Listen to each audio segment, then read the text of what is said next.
Hey everyone, Thornton here, and today we're going to be talking a little bit about nerfs in the finals. As most of you know, in the 1.4 update, the heavy class did get nerfed after community backlash. But today we're going to go over what that nerf entails and if it was actually justified, if it was not a good idea, and what that actually means for the future of the light class, as they are most likely next on the chopping block. But without further ado, let's jump into the topic.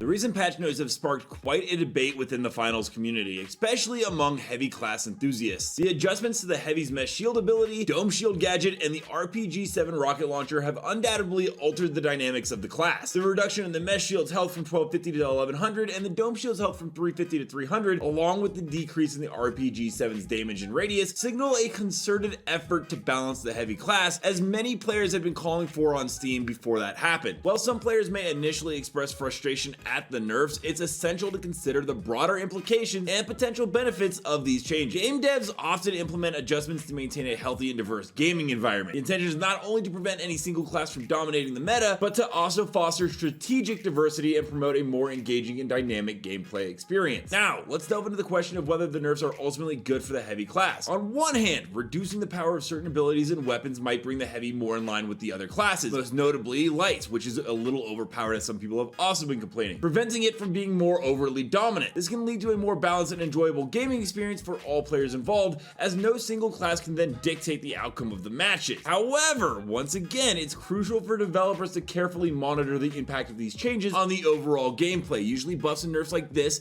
don't get a lot of playtesting. We, the players complaining, are actually in essence the playtesters. If the heavy class becomes too weakened, it may discourage players from choosing it, disrupting the balance of the team composition and the strategy. Striking the right balance is a delicate task, and developers must consider player feedback to refine these adjustments further, and sometimes will need to playtest things seasons in advance to figure out if it really truly will work. The discussions around nerfs, though, aren't just limited to that heavy class alone right now for the final. The light class has also been a subject of controversy, with players expressing concerns about potential nerfs. This raises the question about the future direction of the class balancing in the game. Will other classes face similar adjustments, or will the focus shift to addressing specific abilities and weapons that contribute to an imbalanced meta? And that is where the finals will have to figure out what kind of route they want to take in the future in terms of gameplay development and overall fun factor. As the gaming community awaits the unfolding of the post-patch meta, it's worth pondering the implications for future classes. Will developers continue to fine-tune existing classes, which seems likely based off how quickly they jumped on fixing the heavy class meta after players complained, or might they introduce new classes to diversify gameplay further, which I personally would think is the best option and make it a lot more engaging for future seasons. Balancing a multiplayer game is an ongoing process, and developers gotta strike that delicate balance between keeping the game fresh and exciting while ensuring fair and competitive experiences for all players, especially if they want to make this esport ready. In conclusion, basically, the heavy class may experience a shift in its power dynamics due to recent nerfs. The broader impact on the game's meta remains to be seen. The debate surrounding class balance is an integral part of the finals community, and devs must carefully consider whether or not player feedback is crucial to navigate the fine line between maintaining diversity and preventing one class from dominating the playing field. As the finals landscape evolves, players can expect continued adjustments and refinements to ensure a dynamic and engaging gaming experience for all, and I'm excited to see what the team at Embark Studios decides to go with in terms of the balance for this game. Let me know your guys' thoughts down below. Do you think the heavy nerf was justified? Do you think that the light class is next up? And what do you think about buffs and nerfs overall? Also, don't forget to check out this channel right here by my editor Novell, who does a ton of gameplay and updates on the finals as well. And as always, until next time, thank you for watching, and I'll see you in the next video.